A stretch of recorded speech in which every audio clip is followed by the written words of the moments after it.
Yan, so hello everyone, it's me again, Daniel Uy, your marketing professional here at Toyota. So today's vlog natin is the 2024 Toyota. Finally, no? Ngayon lang ako nakapag-vlog ulit. Variant ng Innova. Okay? So 2.8 engine pa rin siya, so na-upgrade siya. So tignan natin kung ano yung mga na-upgrade niya or baka nag-price increase na siya. Tignan natin. Actually, medyo curious ako. Tinignan ko yung yung mga specs nito sa brochure, and dalawa lang yung nakita ko sa brochure na meron to na wala si XE, diba? Kasi nga nag-price increase siya, 1,375 dati yung E, ngayon 1,526 na, and then yung XE is 1,375. Okay, medyo nabubulol ako, no? So tara, ikot na natin tong unit na to. Yan, so upon checking naman dito sa E, yan pa rin naman siya. Yan pa rin siya. Yan pa din siya. Hindi ko lang masigurado.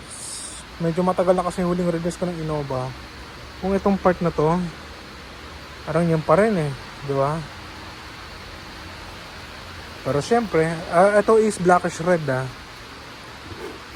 Medyo galing lang kasi sa mahabang biyayan, and siyempre dumaan sa maraming proseso, eh medyo naalikabukan na. Actually, iwanan mo na ng isang araw tong naka-pwesto rito sa stocker na aalikabukan talaga.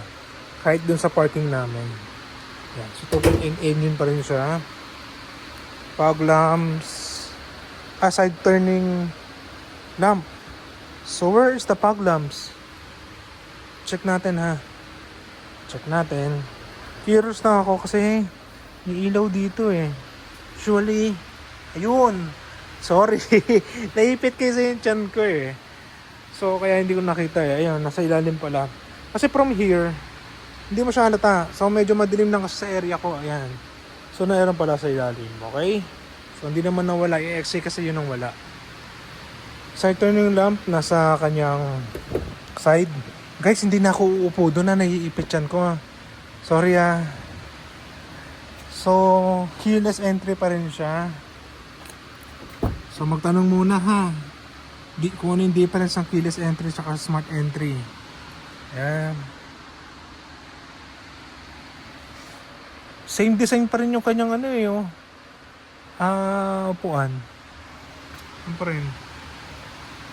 Ang maganda lang din dito sa Innova lower variant, 7 to 8 seater siya kasi 2 sa harapan. Dito 3 sa likod, kaya rin ng 3, 7 to 8 siya. Ayan guys, I can enter ha, medyo masikip. Ito lang. Ayan.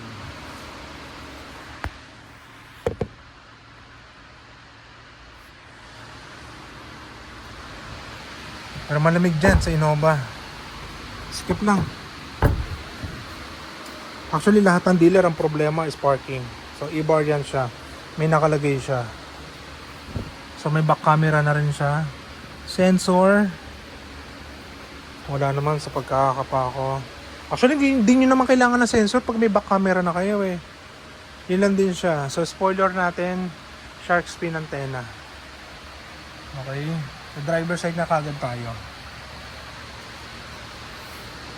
Ito B variant. Mamaya natin yan. Yan yung top of the line. Guys, hindi na naman ako makaka-entry niyan. Pero yung gulong niya, retain. Kung ano yung last year or last model niya, no? Ito kasi yung improve na tinatawag. So, hinahanap ko kung nasan yung nag-improve. Well, lalagay ko na lang sa description ha kung ano yung improve niya. Hindi ko pag ganun nabasa yung buo. Okay?